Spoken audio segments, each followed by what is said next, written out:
നമ്മൾ വീണ്ടും വീണ്ടും കാണാൻ ആഗ്രഹിക്കാത്ത മോഹൻലാൽ സാറിൻ്റെ ബെസ്റ്റ് മൂവിയാണല്ലേ തന്മാത്ര. തന്മാത്ര എന്ന മൂവിയിൽ റോൾ ചെയ്തിരിക്കുന്നത് അൾഷിമേഴ്സ് ഉള്ള ഒരു വ്യക്തിയായിട്ടാണ്. നമുക്ക് ഇന്നത്തെ വീഡിയോയിൽ അൾഷിമേഴ്സിൻ്റെ സിംറ്റംസ് എന്താണെന്ന് നോക്കിയാലോ. ബ്രെയിനിൽ ഉണ്ടാകുന്ന ഒരു പ്രോഗ്രസീവ് ന്യൂറോ ഡീജനറേറ്റീവ് ഡിസോർഡറാണിത്. ഇത് കൂടുതലും കണ്ടുവരുന്നത് ലേറ്റ് മിഡിൽ ഏജിലോ അല്ലെങ്കിൽ ഓൾഡർ അഡൾട്ട്ഹുഡിലോ ആണ്. അപ്പോൾ ടിപ്പിക്കലി ആഫ്റ്റർ 16 ഇയേഴ്സ്. നമുക്ക് ഇനി അതിൻ്റെ സിംറ്റംസ് നോക്കാം. ഒന്നാമത്തേന്ന് പറയുന്നത് മെമ്മറി ലോസ് അല്ലെങ്കിൽ മെമ്മറി ഇമ്പയർമെൻറ്റ്. റീസെൻ്റ് ആയിട്ട് നടന്ന കാര്യങ്ങളെ ചെയ്യാനായിട്ട് ചിന്തിച്ചെടുക്കാൻ പറ്റാണ്ടാവുക. അതായത് ഇന്ന് ഞാൻ രാവിലെ എന്താണ് കഴിച്ചത്, ആ സിനിമയിൽ അത് സാർ നന്നായിട്ട് അഭിനയിച്ചിട്ടുണ്ട്. ആ ഒരു ഭാഗം ഞാൻ ഫുഡ് കഴിച്ചോ, ഞാൻ ഫുഡ് കഴിച്ചില്ല എന്ന് പറയുന്നൊരു പോർഷൻ ഉണ്ട്.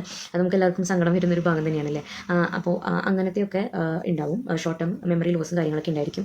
അതുപോലെ ഡിസോറിയൻറ്റേഷൻ, അതായത് ഇത്രയും നാൾ നമ്മൾ കണ്ട സ്ഥലങ്ങൾ, സമയം, ഇന്നേത് ദിവസം, അതൊക്കെ മറന്നു പോവുക. അങ്ങനത്തെ കാര്യങ്ങളുണ്ടായിരിക്കും. അതുപോലെ ലാംഗ്വേജ്, നമ്മൾ ഉദ്ദേശിക്കുന്ന സമയത്ത് എന്താ പറയേണ്ടതെന്നുള്ള വാക്കുകൾ നമുക്ക് കിട്ടാണ്ടാവുക. അങ്ങനത്തെ കാര്യങ്ങളും ഇതുള്ളതാണ്. പേഴ്സണാലിറ്റിയിലും ബിഹേവിയറിലും ഉണ്ടാകുന്ന ചേഞ്ചസ്, അതായത് ഇവർ ഇറിറ്റേറ്റഡ് ആയിരിക്കാം, അഗ്രഷൻ ഉണ്ടാകാം, അല്ലെങ്കിൽ ആൻസൈറ്റി ഉണ്ടാകാം, മൂഡ് സ്വിങ്സ്, പാരനോയ, ഇതൊക്കെ ഇതിലുണ്ടാകുന്ന സിംറ്റംസ് ആണ്.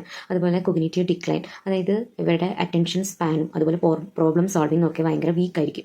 അതുപോലെ തന്നെയാണ് ജഡ്ജ്മെൻറ്റ് ഇമ്പയർമെൻറ്റ്, ഇവർക്ക് ഡിസിഷൻസ് ഒക്കെ എടുക്കാനായിട്ട് പറ്റാണ്ടാവും. ഞാൻ നേരത്തെ പറഞ്ഞ ലാംഗ്വേജിൽ ബുദ്ധിമുട്ടുണ്ടാകാമെന്ന് പറഞ്ഞില്ലേ, റീഡിങ്ങിലും കാര്യങ്ങളൊക്കെ. അതായത് നമ്മൾ ഉദ്ദേശിച്ച സമയത്ത് വാക്കുകൾ കിട്ടാതാവുക, ആ ഒരു ഇതിനെ പറയുന്നതാണ് എഫാസിയ. അതുപോലെ നമ്മൾ ഉദ്ദേശിച്ച സമയത്ത് മൂവ്മെൻറ്റ്സ് എത്താൻ പറ്റാത്തത്, ഡ്രസ്സ് ചെയ്യാനോ കാര്യങ്ങളൊക്കെ പറ്റാത്ത അവസ്ഥയാണ് എപ്രാക്സിയ എന്ന് പറയുന്നത്.